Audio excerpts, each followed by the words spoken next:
Bonjour et bienvenue à Doublement Fier. Cette semaine, nous nous trouvons dans les locaux de l'organisme Se parler d'homme à homme afin d'en connaître davantage sur leurs services. Je me trouve présentement en compagnie de M. Denis Doyon, le coordonnateur de l'organisme. Bonjour, M. Doyon. Bonjour, Mme Jacques. Pour commencer, M. Doyon, excusez-moi, pourriez-vous nous expliquer un peu qu'est-ce que c'est l'organisme Se parler d'homme à homme? Dans un premier temps, peut-être pour faire un historique au niveau de l'organisation, il faut se rappeler l'arrivée des CLSC au début des années 80, déjà dans le territoire du Québec. Ici, déjà dans la région de l'Amiante, il y avait en place un centre femmes qui a mis sur place une maison d'hébergement. Déjà là, suite à cette concertation locale-là, on a décidé en 85 qu'il manquait des services d'aide pour les hommes par rapport à la problématique de la violence conjugale. Donc, l'organisation Se parler d'homme à homme a été mise sur pied, a été incorporée dès 1987. À ce moment-là, déjà, on avait un intervenant qui nous était fourni par le CLSC pour voir la mise en place des services d'intervention auprès des hommes qui démontraient une problématique en violence conjugale.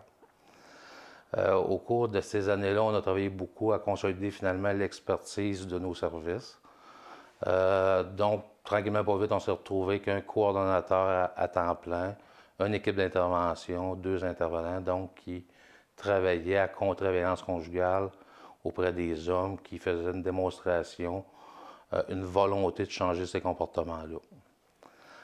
Par la suite, en 1995, l'organisation, suite à un retour sur ses premières années de travail en violence conjugale sur le territoire de l'Amiante, a décidé un peu de faire l'analyse de la provenance des hommes, de la réalité des hommes qui consultaient l'organisme Se parler d'homme à homme. Et à ce moment-là, on a décidé d'ajouter un tout nouveau volet à l'organisation, qui est le volet homme en difficulté. On s'est rendu compte dans nos pratiques que plusieurs hommes avaient de la difficulté à vivre des séparations, des ruptures et tout ça. Donc, le volet homme en difficulté venait en prévention à la problématique de la violence conjugale. Donc, on se disait, les hommes qui vivent des difficultés au niveau d'une rupture amoureuse puis qui trouvent ça difficile, parce que souvent, les gars qui se présentent dans nos services étaient déjà en processus de séparation. On dit on pourrait les aider avant que la problématique de la violence s'installe. Donc, à ce moment-là, on a commencé à regarder, parce qu'une des réalités, c'est le financement. Le financement pour la problématique de la violence conjugale était déjà octroyé par l'agence au niveau du ministère de la Santé et des Services sociaux. Donc, on a travaillé beaucoup au niveau du financement pour le volet en difficulté pour aider ces gars-là. Ça a été difficile. Je dirais qu'en 98, déjà, on a réussi à mettre de l'argent sur un premier groupe d'entraide pour les hommes en difficulté. Cet argent-là provenait d'une concertation locale au niveau de la santé mentale, principalement au niveau de la prévention des troubles transitoires. Déjà là, c'était une première fois qu'on remarquait qu'au niveau des services, on offrait des services qui étaient sexués aux hommes et aux femmes. Donc, il y avait une approche qui était différente au niveau de l'aide aux hommes et aux femmes. Donc, D'homme à homme a pu recevoir des sommes pour actualiser le volet homme en difficulté, principalement au niveau d'un groupe d'entraide qui portait essentiellement là, sur la gestion du stress, l'estime de soi, la paternité, la sexualité. Donc, des éléments qui permettent aux gars d'échanger sur leur réalité d'homme. C'est sûr qu'au travers de tout ça, on a maintenu nos services là, au niveau de la violence avec différentes participations au niveau des gars, donc des années 1 groupe, des années 2 groupes. Donc, ce qui nous emmène aujourd'hui à D'homme à homme, on pourrait dire Se parler d'homme à homme offre une gamme de services en santé et services sociaux, principalement en prévention. Dans un premier temps, donc les hommes qui sont en difficulté, on se dit que si on peut les recevoir, on pourra à ce moment-là travailler avec eux autres en prévention et aussi en intervention, principalement au niveau de la violence conjugale. Peut-être pour faire un survol, comment ça se passe à l'interne avec les hommes qui se présentent ici. Dans un premier temps, il y a différentes façons que les gars nous contactent.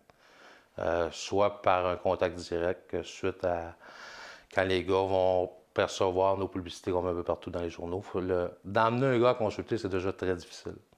Donc, on met beaucoup d'énergie sur la publicité, sur des posters qu'on a un peu partout, pour se dire au gars, ben, j'ai un problème, il faudrait peut-être que je consulte. Donc, il y a des gars qui vont nous contacter directement. Il y a des gars qui vont nous être référés principalement par le CLSC, donc des gars qui se présentent en demande d'aide au CLSC, souvent en crise. Et la référence va s'effectuer vers Doma à ce moment-là pour une évaluation. Il y a des gars qui vont être référés aussi par la DPJ parce qu'on a une problématique au niveau de la violence familiale, donc aussi avec les enfants. Et pour supporter leur démarche face à la DPJ, ils sont aussi référés à notre groupe de thérapie. On a des gars qui vont être référés aussi par la justice, donc des gars qui vont être arrêtés dans un contexte de violence conjugale. Donc, quand on parle d'arrestation dans le cadre d'un contexte de violence conjugale, on parle de voies de fait, menaces de voies de fait, menaces de mort, homicide, harcèlement aussi. Ces gars-là sont référés avec une obligation de faire un programme de thérapie. Ce qu'il faut dire, c'est que les gars qui arrivent ici, pour nous, les gars doivent tous être volontaires, malgré le fait qu'ils soient référés, soit par la justice, par la DPJ, tout ça. Nous, en processus d'accueil et d'évaluation, ce qu'on se donne comme mandat, c'est, dans un premier temps, d'entendre ce qui amène le gars à nous consulter. Suite à ça, on va regarder quelles sont ses motivations à changer ça. Donc, pour nous, c'est important, comme on est un groupe de thérapie, on n'est pas subventionné par la sécurité publique ou par la justice. Donc, c'est important que les gars qui viennent nous voir disent OK, je pense que j'ai un problème. On regarde ça avec lui. À ce moment-là, ce qu'on va essayer de trouver dans ce qu'il nous présente, c'est la reconnaissance de la problématique. Donc, le gars, il faut qu'il reconnaisse qu'il y a un problème. Et en plus de ça, il faut qu'il nous démontre qu'il veut changer ça. Donc, reconnaissance, motivation au changement. S'assurer que tout ça, on fait ça sur un minimum de 3 rencontres en individuel. Donc, dans un premier temps, le gars nous présente sa situation. Souvent, il est en train de se séparer. Le gars, il est en crise. Le gars, ça va pas bien, c'est la fin de son monde, tout s'écroule autour de lui.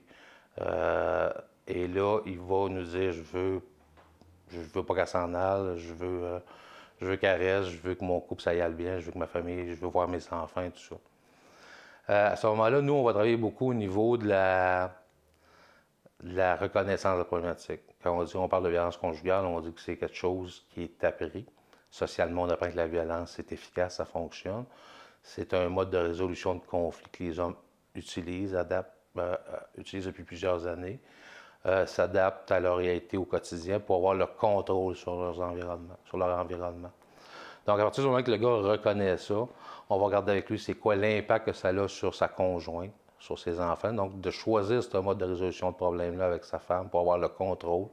Il y a une notion de domination, de pouvoir qui est important là-dedans, de lui faire reconnaître ça, de lui faire aussi reconnaître et entendre que les gestes qu'il a posés, que les paroles qu'il a posées pour amener l'autre à faire ou à ne pas faire ce qu'il veut qu'elle fasse ou qu'elle ne fasse pas, ça a des conséquences.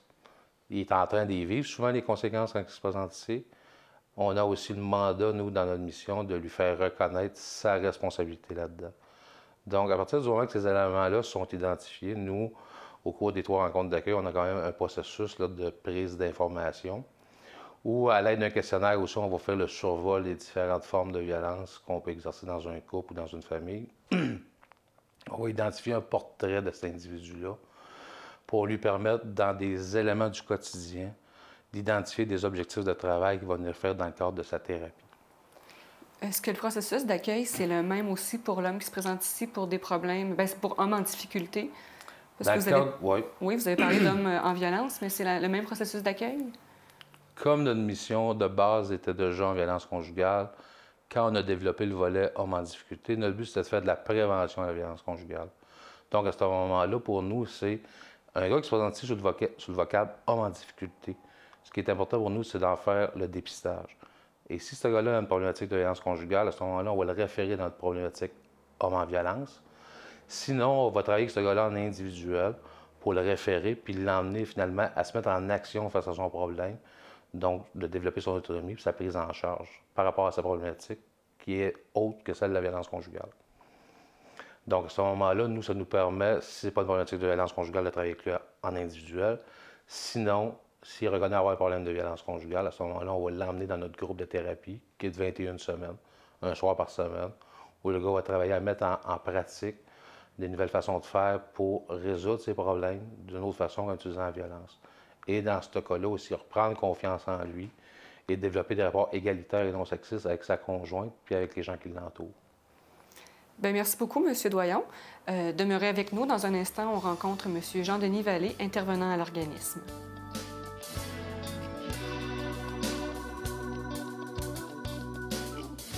On est de retour avec M.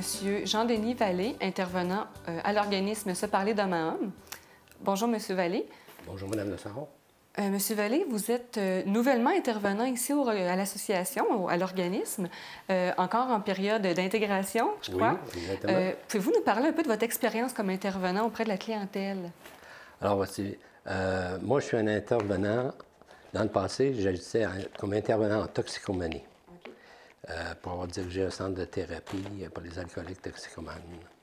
Et puis, ici, j'ai pris ma retraite et à un moment donné, je regardais pour trouver un travail à temps partiel et un offre de service était dans le journal. Alors j'ai appliqué, j'ai passé le comité de sélection, puis j'ai trouvé intéressant le volet intervention. Mais j'avais fait ma petite enquête avant de venir au comité de sélection et puis j'ai trouvé ça intéressant. T'sais. Alors c'est de même que je me suis retrouvé ici. Et puis là, ça fait 2 mois là, que je suis ici. OK. Maintenant que je fais partie de l'équipe, ça parlait d'homme à homme, je dois dire que je suis impressionné par la forme et la qualité des services qui sont rendus aux participants. Les services répondent très bien aux besoins de la clientèle. Ce programme se veut très aidant et ce sont des personnes qui adhèrent, qui font vraiment la thérapie. Hein. Alors, nous, on est des outils, on leur aide avec les connaissances qu'on a. Mais comme M. Doyon disait tantôt, il faut que l'homme veuille pour faire partie des rencontres, finalement. Que ce soit volontaire. Oui. Oui, d'accord. Et puis, par ailleurs, la direction ici s'assure que les valeurs et les principes de l'organisation soient respectés. À ce moment-là, ça demande un peu plus de rigueur, mais je pense que les participants là, adhèrent bien à ça aussi. Qu'est-ce qui a fait que vous vouliez travailler avec la clientèle des hommes en difficulté ou des hommes en violence? Est-ce que ça peut être une forme de défi? Est-ce que c'est une clientèle que vous connaissiez déjà? Pas tellement, non. Mais c'est un peu un défi que je me donnais parce que cette clientèle-là présente juste le fait de penser à la violence. Moi, je suis d'une nature peut-être opposée et le défi que je me donne bien, c'est d'aller les aider, de réussir à les aider. Au premier volet d'intervention, ici, bien, comme M. Doyon l'a expliqué, on vient en aide aux hommes directement concernés par la violence. Maintenant, j'aimerais parler un petit peu du deuxième volet d'intervention, d'hommes en difficulté, et peut-être élaborer un peu en disant que ce deuxième volet vise les hommes en difficulté qui, entre autres, connaissent des problèmes relationnels. Des menaces de séparation ou des ruptures amoureuses qui laissent chez l'homme une détresse psychologique très insupportable qui pourrait dégénérer en des comportements contrôlants et ou violents. Alors, on les voit aussi, ça dégénère aussi en dépression ou en homicide, tentative de suicide ou en suicide, malheureusement. Et puis, lors des rencontres d'accueil et après évaluation, Se parler d'homme à homme offre son service de thérapie de groupe selon les besoins ou va référer ces personnes-là à des services professionnels, à d'autres services professionnels en santé et services sociaux. Maintenant, est-ce qu'on peut aborder le volet de difficulté des hommes à consulter? Bien sûr. Vous avez peut-être entendu parler à un moment donné de la socialisation des hommes, hein, l'héritage des générations. Alors, ce qui rend la chose difficile pour un homme de consulter. Alors, un homme, par tradition ou autrement, ça contrôle. Un homme, ça se débrouille tout seul. Hein? Un homme, ça ne reconnaît pas.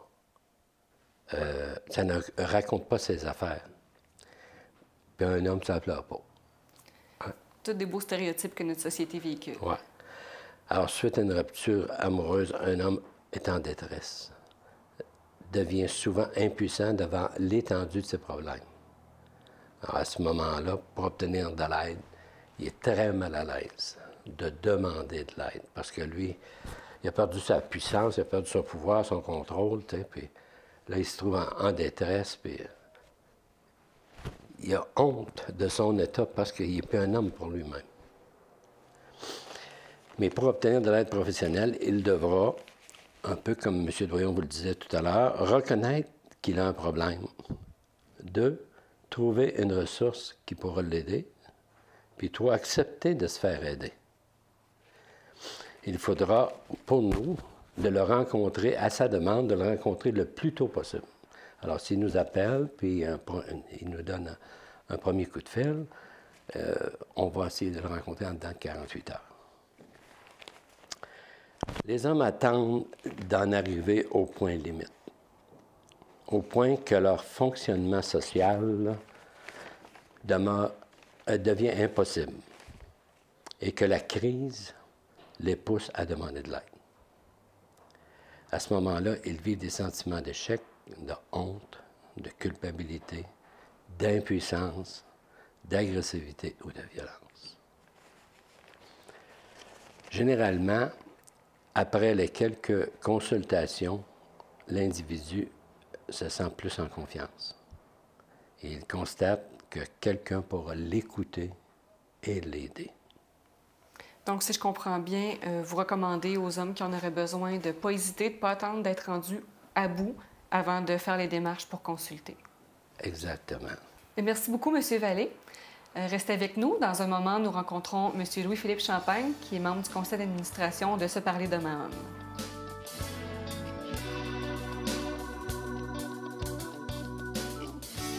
Je suis présentement accompagnée de M. Louis-Philippe Champagne, qui est membre du conseil d'administration de l'organisme Se parler d'homme à homme.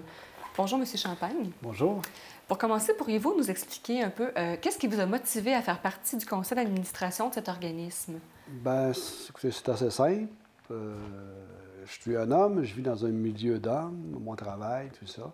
Souvent, les gens veulent nous parler, on se fait des amis, on se fait des copains, ils ne savent pas trop comment aborder certains sujets, des problèmes familiaux, problèmes personnels, tout ça. Puis, c'est ce qui m'a amené chez d'homme à homme de participer à ce conseil d'administration-là. J'ai aussi utilisé les services de d'homme à homme à l'époque, il y a plusieurs années. Je me sentais pas à l'aise, je me sentais pas bien. Puis un des membres du conseil à l'époque, qui était un ami, on s'est parlé comme ça, tout simplement en dînant.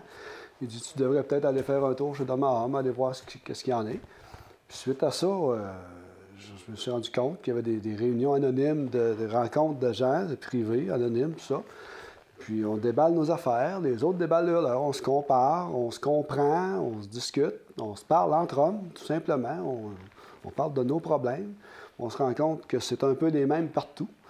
Suite à ça, quelques années plus tard, il y a un des membres du conseil d'administration, le président à l'époque, qui me demande, Philippe, il dit, si tu aurais un peu de temps, il dit, donnerais-tu un peu de temps sous le conseil?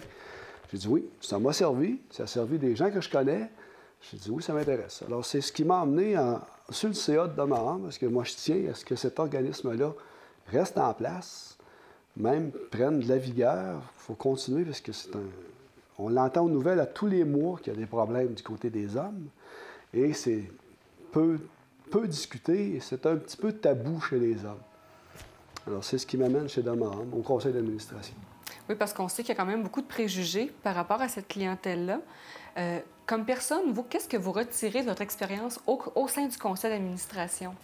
Ce que je retire comme expérience, c'est bien sûr, c'est de la gestion. Bon, on gère des budgets, on gère une philosophie d'entreprise, en parenthèse, même si c'est communautaire. Il faut vraiment savoir où on veut que d'homme à homme s'en aille, vers quoi, vers qui. On identifie un peu des clientèles cibles vers qui on veut aller. Exemple, il y a 2 ans, on a décidé d'avoir un programme dans les écoles secondaires au niveau collégial. Déjà, c'est commencé, la violence entre hommes ou la violence face à un conjoint qui, même si c'est une petite blonde à 15-16 ans, il y a déjà des stéréotypes de violence. Des gens qui ont vécu ça chez eux, qui transportent ça. Alors, c'est dans ces cadres-là. Gestion d'entreprise, puis vers où on s'en va. Moi, c'est ça qui m'intéresse. en faire en sorte que cet organisme-là ait un air d'aller et sache où elle s'en va. D'accord. Puis le titre de l'émission, c'est Doublement fier. Est-ce qu'il y a quelque chose qui vous ferait vous sentir fier par rapport à la clientèle, par rapport à l'organisme, à ce qui se passe, aux implications de l'organisme versus la société? Moi, ce qui me rend le plus fier de siéger chez D'Homme à Homme, c'est d'entendre que les statistiques de violence diminuent. C'est d'entendre que dans la région de Thetford, dans la ville de Thetford, que tout d'un coup, nos statistiques de violence conjugale ont diminué. Des statistiques de violence en général du côté masculin, ça diminue. Ça m'interpelle et ça me rend fier. C'est un organisme comme D'Homme à Homme qui rencontre des gens, qui fait des rencontres publiques, qui informe les gens en général sur ce que c'est la violence. Et ça me rend fier dans ce sens-là, c'est que le niveau de violence diminue. Merci beaucoup, M. Champagne. Demeurez avec nous. Dans un instant, nous rencontrons M. Léon Bisson, président du conseil d'administration de l'organisme Se parler d'homme à homme.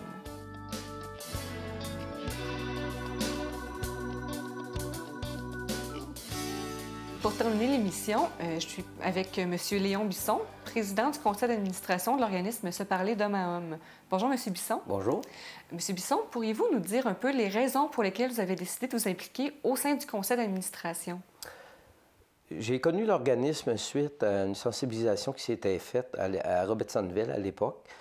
C'était organisé, le conseil régional de pastoral avait reçu un mandat à cette époque-là de faire de la prévention au niveau de la violence conjugale. Il y avait le clergé, carrément, avait fait un très beau document préparatoire pour servir aux réunions. Et c'était Raymond Follet, à l'époque, qui était responsable du conseil régional pastoral, avait eu l'idée, elle, de faire des sensibilisations avec le groupe d'hommes à hommes qui s'occupe du côté des hommes, le groupe du côté des femmes, la JT. C'est sûr aussi, il y avait un petit côté, je dirais, religieux, parce que c'était le conseil régional de pastoral. Donc, dans ce cadre-là, il était venu une soirée de sensibilisation à Robertson, à laquelle j'avais assisté.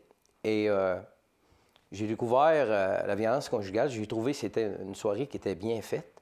Puis il y avait eu pas mal d'échanges. Et ça m'avait sensibilisé aux différentes formes de violence conjugale. C'était très bien. C'était des soirées d'environ 2 heures. Et ça m'avait mis un peu... ça avait piqué ma curiosité. Fait que moi, à ce moment-là, j'ai toujours fait du bénévolat dans toutes sortes d'organismes. Et je me suis dit, bon, peut-être qu'ils ont besoin de bénévoles. Je les ai appelés. Et là, ça a été un peu un choc parce que c'était la première fois. D'habitude, ils couraient après les bénévoles. Quand ils ont dit pourquoi ils veulent s'impliquer, ils ont presque ouvert une enquête, dire est-tu normal ou quelque chose, y a-t-il quelque chose de caché là-dessous? Fait que je les ai appelés puis ils ont dit regarde, ça t'intéresserait-tu d'embarquer sur le conseil d'administration? C'est de même que ça a commencé. Là, j'ai lu à peu près tout ce qui pouvait se lire à l'époque parce que c'est vraiment intéressant. On pense souvent, plusieurs gens pensent que la violence conjugale, c'est la violence physique, celle qui frappe, là. Mais toutes les autres formes, le contrôle, la violence psychologique, ça aussi, ça fait mal. Puis des fois, c'est pire. Donc, depuis 91, je suis membre du conseil d'administration. Donc, de 91 à 98, j'ai été comme directeur. Après ça, en 98, j'ai été président jusqu'en 2000. En 2000, suite à des changements, en 2002, à des changements d'emploi, j'ai eu une perte d'emploi. C'est depuis ce temps-là que je travaille maintenant pour la ville de Thetford, comme chef aux opérations. Là, j'ai abandonné le conseil d'administration parce que je manquais de temps. Et en 2004, depuis 2004, je suis revenu comme président du conseil d'administration. Je considère ça important. C'est un organisme qui est très important pour les hommes parce que les hommes ont comme dynamique qui demandent du secours ou de l'aide beaucoup plus tard. Hein. On dit des fois quand une femme demande de l'aide, t'as 2 semaines pour réagir, puis quand un homme demande de l'aide, il est trop tard. Donc, les hommes ont comme caractéristique, c'est peut-être un prototype qu'on a de dire je suis capable de m'arranger tout seul. C'est peut-être vu comme une faiblesse de dire il faut passer pour un faible si je demande du support, mais c'est un fait. Les hommes demandent du support beaucoup plus tard. Et on le remarque aussi dans nos statistiques ici, le service. Auparavant, les hommes venaient chercher de l'aide, ils venaient en thérapie ou nous rencontrer pour nous dire, parce qu'il était en couple, mais ça a commencé à aller mal. Mais maintenant, c'est plus loin dans le processus. Le processus est déjà enclenché plus loin. Parfois, ils sont déjà séparés ou ils sont judiciarisés. Donc, c'est un organisme que je considère qui est très important. Tant qu'à moi, si on veut enrayer la violence conjugale, il va falloir le faire par de l'éducation, de la sensibilisation, mais aussi s'occuper des gens qui vivent déjà cette problématique de couple, hein, parce que ça touche toute la famille aussi. Donc, c'est important qu'on ait un organisme en région, parce que souvent, ce n'est pas des gens très fortunés. Il peut y en avoir de toutes les classes sociales aussi. Il peut y avoir des professionnels qui ont une problématique de violence conjugale. Mais c'est important qu'on soit là pour les soutenir dans le processus, puis aussi de s'adapter aux nouvelles réalités des hommes en difficulté, suite à une perte d'emploi ou n'importe quoi, quelque chose comme ça, parce que ça a été prouvé à tête formaise. Hein? Quand il y a eu des fermetures importantes, comme au niveau des mines, il y avait plus de violence qui se faisait, il y a même eu plus de suicides. C'est un peu dans ce sens-là pour ça que je m'implique au niveau de l'organisme. Pourriez-vous nous chiffrer un peu l'aide qui est apportée par les intervenants de l'organisme? Bien, l'aide qui est apportée, il y a deux volets, je dirais. Il y a le volet thérapie, où ça, les gens nous contactent. Il y a des rencontres d'accueil. Donc, sur 100 personnes qui se rencontrent, il peut y en avoir peut-être 60 ou 70 qui se présentent pour des accueils. Et après, il y a un processus de 3 accueils. Après ça, il va y avoir peut-être 50 qui vont accepter de participer en thérapie. Puis il y a un autre volet aussi, homme en difficulté, une perte d'emploi, n'importe quoi. Un homme qui trouve ça dur, qui vit une situation tough parce que les hommes n'ont pas beaucoup d'amis, c'est un autre volet qu'on a ici. On fait aussi de la prévention, de la sensibilisation dans les écoles. Il y a un RH qui s'occupe de ça. La thérapie, ça se donne un soir par semaine, comme c'est là, des groupes fermés. Donc, si je comprends bien, il y a plusieurs hommes qui font appel à vous. Souvent, il n'est pas trop tard, mais ils sont vraiment comme au bout du rouleau. Oui. Est-ce que vous auriez un message à lancer aux gens de la population par rapport aux services que vous offrez et au temps d'intervention? Bien, moi, le message que je voudrais lancer, c'est de ne pas attendre trop tard, OK? De venir à une rencontre. Et on sait quand on fait une démarche, on ne la fait jamais pour rien. Même si la personne vient ici et qui, sur le coup, il n'est pas prêt à reconnaître son problème ou des circonstances font qu'il n'est pas prêt de suivre, je suis convaincu que mentalement, c'est enregistré, puis la personne va commencer à cheminer là-dedans et qui sait que peut-être, je ne sais pas, 2, 3 semaines, 1 mois ou quelques mois après, la personne va déjà nous connaître, elle va être plus à l'aise déjà de revenir dans notre service pour suivre peut-être un traitement et dans ce temps-là, assurer aussi, ça peut être intéressant, ne serait-ce que pour assurer la sécurité de la victime. Ça aussi, c'est important. Bien, merci beaucoup, M. Bisson. Ça me fait plaisir. C'est ce qui met fin à notre émission. On se retrouve la semaine prochaine pour un autre Doublement fier.